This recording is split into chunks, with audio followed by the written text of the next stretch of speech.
twongeye kubasuhuza inshuti bene data bakundwa, amahoro y'Imana akomeza abane namwe. Kandi ka kanya keza n'ubundi twongera duhura tukavuga ku ijambo ry'Imana ryatubwiraga ku mbaraga zimira izindi.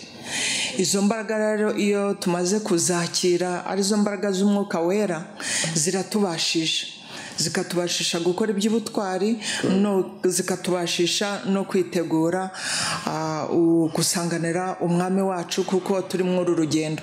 Tudafite izo mbaraga ntago twabasha uru rugendo turimo, kuko duhuramo n'ibintu byinshi bitugora.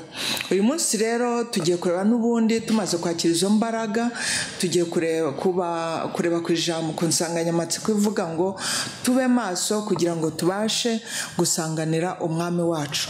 Kuba maso kugira ngo tubashe gusanganira umwami wacu turabisanga mu butumwa bwiza uko bwanditswe na Matayo, ni igice cya 25 guhera ku murongo wa mbere kugera ku murongo wa 13. Imana iduhana umugisha.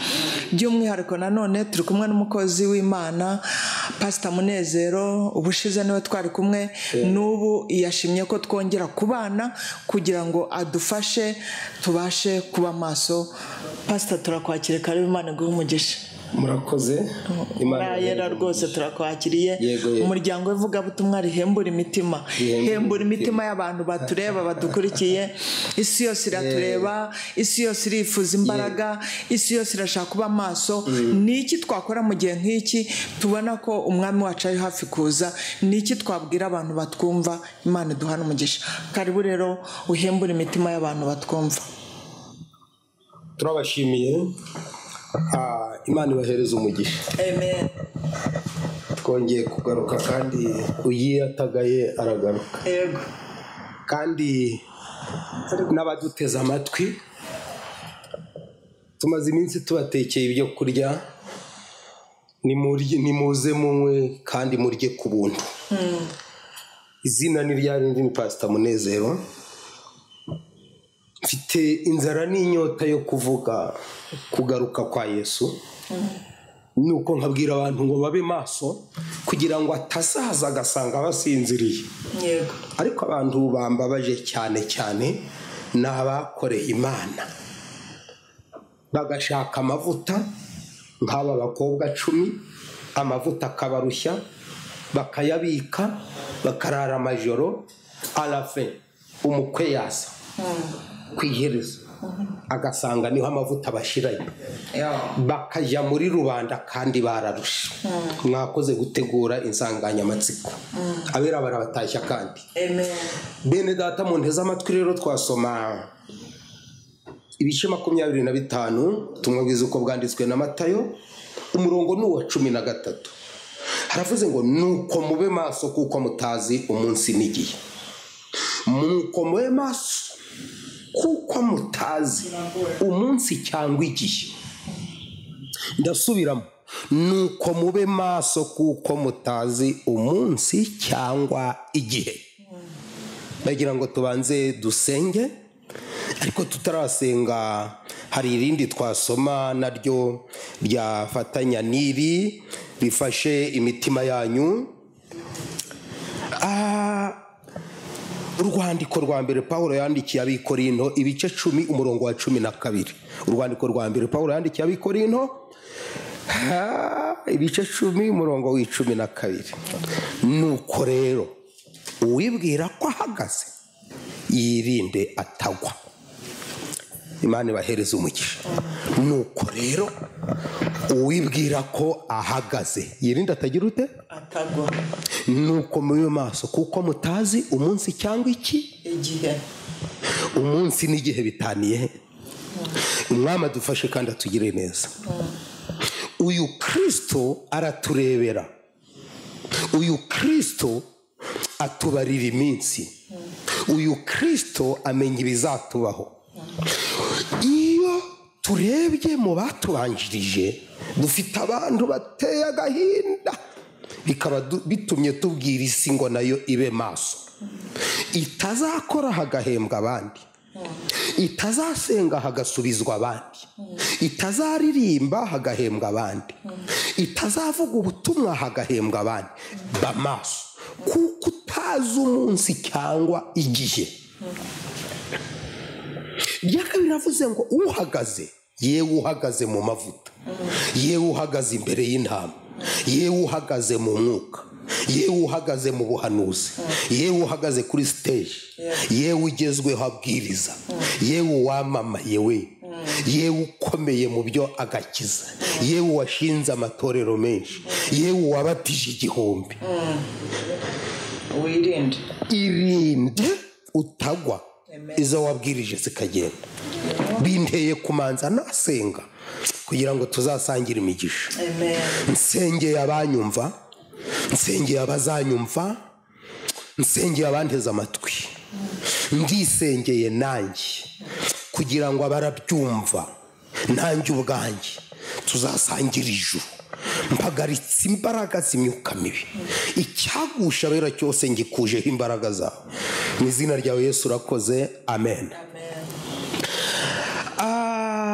Umwanditsi w'ibi bitabo yagiriye impuhwe abantu basenga, agirira impuhwe abantu barangaye. Ni abantu babiri yagiriye impuhwe. Abambere ni abantu bakoze iby'ubutwari. Amaze kubona ukuntu Gahini yagiye gutamba yagera yakagwayo kubwo kutaba amaso, bugiye yaba amaso, iyaba amaso bujya Gahini ntiyari kujayo, ko yari kumva ijwi rimubwira ngo umva uko mvuganye nawe nubwo ugiye uragwayo. Ariko kubera ibyari bijagaraye muri we, kuba maso tuvuze ni ukumenya ikiraba ku wa kane ukiri ku wa gatatu. Iyo uri maso umenya hari ibyiyumvo ugira. Niyo mpamvu twaganiye ubushize ngo bakwiye umwuka wera. Uwo mwuka wera atuma umuntu aba maso, ni umukanguzi, ni umurinzi, aragukangura. Buriya reka tuvuge abantu babe maso. Iyo Esawu aba maso, ntiyari kugurana umugisha ibishimbo, yari kuvuga ati n'ubutari ubu bwarakeye, ariko atanga ibishimbo atazi yagiye. Ariko reka nkubwire mwana wa mama, iyo Samusoni aba maso, iyaba maso, kijya gihe yari ahagaze afata ingunzu 300, iyo akomerezaho. Urumva nkwiriye kubwira abantu ngo nibuzure umwuka wera babe maso bakomerezaho. Iyo akomerezaho kijya yafataga Abafilisiti, iyo akomerezaho ijya ndaya, uzi ko kugira ngo avunogogwa amaso indaya yabanje kumusinziza, kugira ngo ataba amaso iti businziye, businziye. Asinziye rero bamukorera inama ntiyabimenye. Akiri maso yamenyaga ibyo barimo, akiri maso yamenyaga ibyo bari gutegura, akiri maso yari kunkumuraga agihagaze. Reba umuntu wafataga ingunzu 300 agihagaze, ariko ngo asinzire gake, indaya iramusinziriza ku bibero. Tube maso. Bugiye Ananiya na Safira baba maso, ntibari kugwa ku rusengero, barasinziye, basinzirira mu byisi nk'ibyo nawe nganiriza usinziriyemo. Nta usinzira adafite ibimusinzije. Ibitotsi biri ukwinshi. Hari ibiterwa n'umunaniro, ukirirwa bwakeye kuwa mbere urenze ku gasoko, kuwa kabiri ku kazi, kuwa gatatu mu bukwe, kuwa kane muri restaurant, kuwa gatanu mu misa, kuwa gatandatu ureze ku cyumweru ugakunga muri bitabo uti akerewe kaje gusenga. Iyi minsi yose wamaze ibizakugaruka. Uwandikiye Abikorino yaravuze ngo Abisirayeli bababera akabarore. Iyo naba maso urupfu ntirwari kumuhekenya, kuko yaratumwe. Kuba maso ni ukubara iminsi, kuba maso ni ukubara igihe, ni ukumenya, kuko mutazi umunsi cyangwa igihe. Ariko ndashimira Imana abafite za mbaraga z'umwuka. Umwuka atunihira iminiho. Hari ibiba bizakubaho nk'ejo akakunihira ati bamaso utibiki mwami, ati ejo nk'iki gihe uturakoze mwami, ukagenda. Ndavuga izo mbaraga rero zituma umuntu aba maso. Iyo umwuka agiye uhita usinzira. Nicyo kimenyetso cy'abapfu. abapfuye bahagaze. Ubundi abantu babica inyuma bakavuga ngo rata ntaho muri abapfu, ngo rata mwihangane, ngo ntacyo bitwaye, ngo urumva ngo iki gihe ngo ubuzima buba bugoye, ngo musi urabasinziriza ariko ikizababaho ntuzashobora kukibakuramo. Ngo noneho n'aba bari bafite amavuta, itorero ry'Imana urayafite ndabyumva, ariko uhagaze yirinde abe maso atagira ute atagwa. Bari bafite amavuta baracana biraka, nkuko nawe wigeze ucana bikaka. Nawe nganiza byigeze byakawa, byigeze byaka ukiri muri korari, byigeze byaka ukiyoboye ibyumba, byigeze byaka. Umva mada, byigeze byaka wa mugabo we, byigeze byaka bizimye vuba.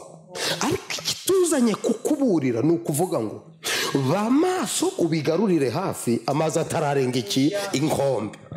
Aba bakobwa iyo badasinzira igihe cyo kuza k'umukwe haje ibitotsi byinshi, nkuko n'igihe cyo kugaruka kwa Kristo hazabaho ibihe bisinziriza abantu, ko abantu bazaba bikundaho gukunda Imana. Ndavuga Imana ikuntumyeho ngo ihangane ube maso, uhagaze yirinda atagira ute atagwa. Samusoni yasinziye gake gake gake gake, amaso yose barayanogora. Uranga gukanguka uzakangukwa n'icyuma kiri kuyanogora. Yiro tuvi bayanogoye, yari afite igihe cyo gukanguka batayanogoye. Imana ishimwe cyane. Urakoze mwami, urakoze gitare, urakoze gitangaza. Mfite umuntu uherutse kunsanga aravuga ati mumperekeze rero mu nsengere, yari umukobwa atariko natwaye inda ntabishaka, ananirwa gukanguka atarayitwara, akanguka bagiye kumubaga. Kandi nyumvira akangurwa n'ibyuma. Imana itugiriye ubuntu, namwe bagiriye ubuntu bwo kubakanguza. Wowe uyu muryango icyo dushinzwe turagikoze, icyo dusabwa turagikoze. Tubwiye abantu bose ko hakiri imbabazi. Abasinziriye turabakangutse, uzapfa azaba yizize, amaraso yacu ntazabaho, tubakarabiye imbere. Abanyabwenge rero bagiye guhita bagaruka, ubwo agiye agaruke. N'uhagaze yirinda atagira ute atazagwa. Ibintu ni bibiri. Data wa twese uri mu ijuru, dusengeye abasinziye bakagwa, dusengeye abagaragara nk'intumbi, dusengeye abaririmbye amavuta yashiranye, dusengeye abahanuza amavuta yashiranye, dusengeye ababwiriza butumwa amavuta yashiranye, dusengeye abafite imperezo zirimo ubusa. Ndabasengeye abayobejwe n'ibyaha bitari bimwe, ndabasengeye abataye inzira, ndabasengeye abirirwa mu matiku, ubahereza imbabazi. Kandi nsengeye abarokore bagihagaze, nsengeye ababwiriza bagihagaze, ngo bakomeze icyo bafite hatagira ubatwara ikamba. Nsengeye abashumba b'amatorero, nsengeye abari hanze n'abari mu gihugu, nsengeye abadiaspora, abari i Burayi, Australia, Aziya, Amerika. Abo bose ubagirira imbabazi, imbabazi zawe zibabeho. Ubwo uzagaruka uzasange bakwiteguye, n'abazapfa bazapfire mu mwaka. Twere gusangira amajoro ngo tutazasangira imigisha, kandi tutasangira ubukwe ariko ntidusangira umukwe. Ndagushimye kuko dusangiye aya majoro, ariko tuzasangira n'imigisha. Kandi uko dusangiye ubu bukwe ariko dusangiye n'umukwe. Mu izina ryawe Yesu Kristo urakoze, amen. Imana ibahereze umugisha. Amen, amen, amen. Haleluya.